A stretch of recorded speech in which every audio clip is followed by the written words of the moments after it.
Putin says Russia will fight on if Ukraine talks don't lead to agreements. Nghệ An starts construction of medical stations in 3 border communes. Nghệ, and people join hands for the central region. Hello, so good to see you again in today's news. I'm Hoàng Yên, and here we go, the first step of the show.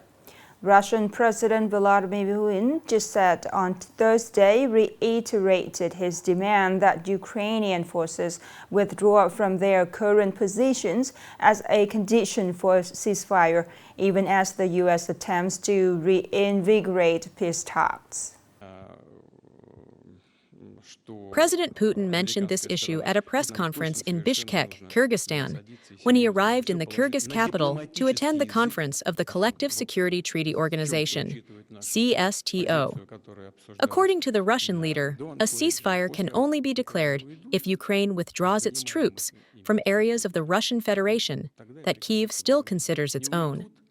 Moscow has ruled out freezing the conflict and entering an unconditional ceasefire, arguing that this would only allow Ukraine and the Western countries supporting Kiev more time to replenish forces and equip the army, which has suffered heavy losses. At the same time, the Russian Federation has repeatedly stated its readiness to resolve the conflict through diplomatic channels. President Donald Trump announced on November 27th that the U.S. will very soon begin stopping suspected Venezuelan drug traffickers by land after achieving significant results in maritime operations. Drug traffickers, of which there are many. Speaking to U.S. service members on Thanksgiving, Trump praised the U.S. Air Force's 7th Bomb Wing at Dyess Air Force Base in Abilene, Texas, and their efforts to deter Venezuelan drug networks. The president noted that drug traffickers are killing hundreds of thousands of people a year in the U.S. from the poisons that they bring in. Trump said Washington is preparing to expand the campaign to land routes in the near future. Trump's comments came as the U.S. military steps up large-scale anti-drug operations. On November 28th, Nghệ An Provincial Police coordinated with the Department of Health to hold a groundbreaking ceremony for the construction of 3 medical stations in the border communes of Châu Khê, Tam Quang, and Keng Đu.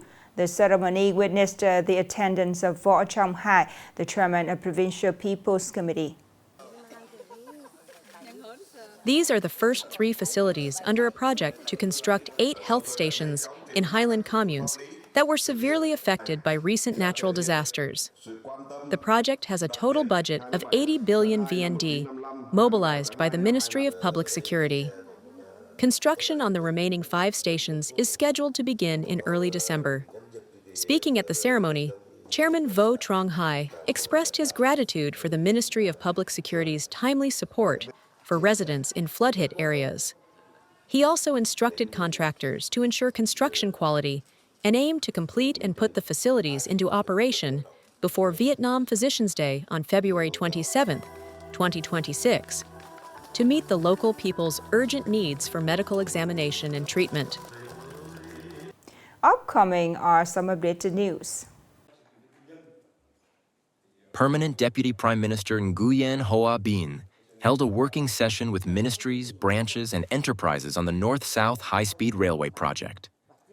The project entails 3 potential investment models: public investment, public-private partnership, PPP, and private investment. Among these forms, the core requirement is to select the optimal model that yields the greatest benefit to the nation.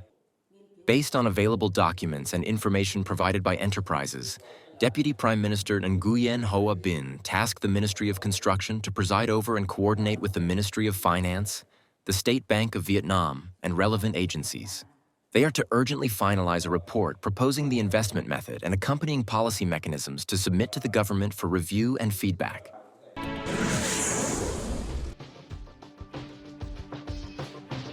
According to information from the Nghệ An Provincial People's Committee, the province's gross regional domestic product, GRDP, growth rate for 2025 is estimated to reach approximately 9.3% to 9.54%.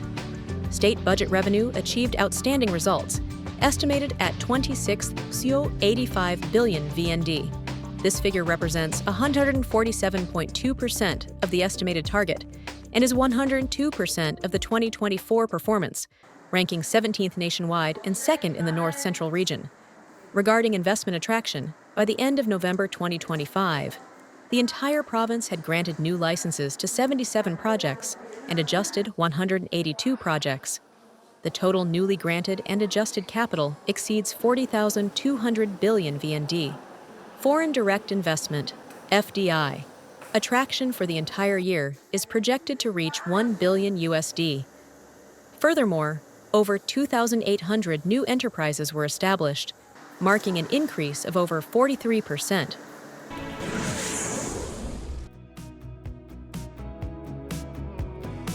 The year 2025 witnessed a sharp surge in international arrivals to the island district of Phú Quốc.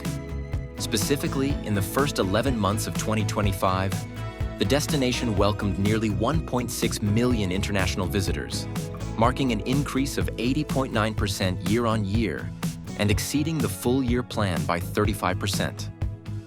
Total tourism revenue reached nearly 39,000 billion VND, Vietnamese dong, nearly doubling the revenue from the previous year.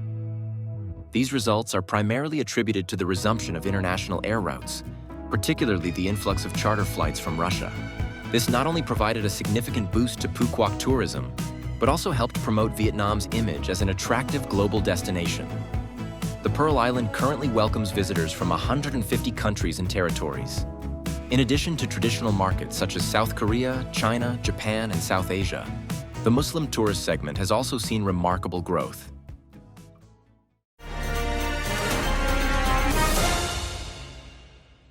Recently, the provinces of central Vietnam have been struggling against natural disasters, suffering from heavy damages caused by persistent rain and flooding.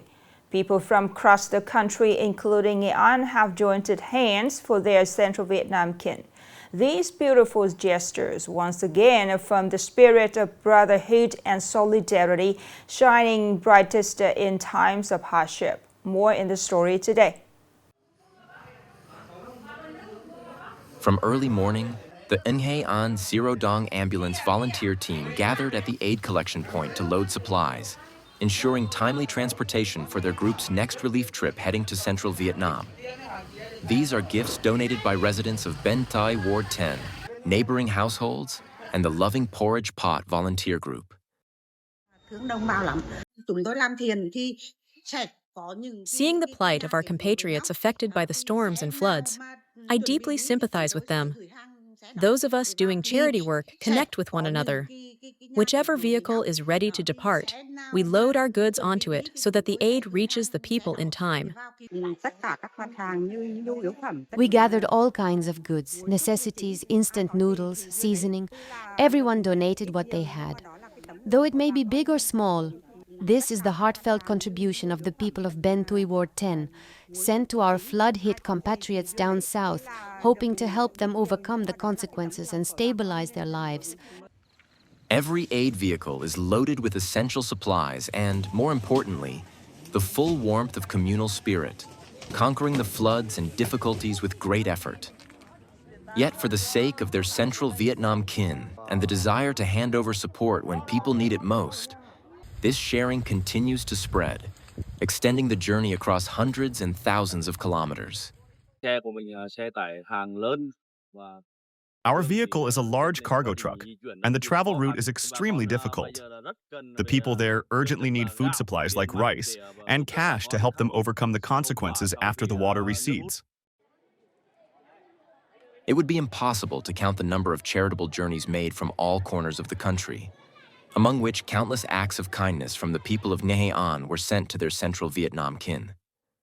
The greater the challenge, the brighter the spirit of brotherhood shines, proving that at any moment, Vietnamese people always turn toward each other with total solidarity and love. Last story just ended our news today. Thank you so much for your attention. Goodbye for now.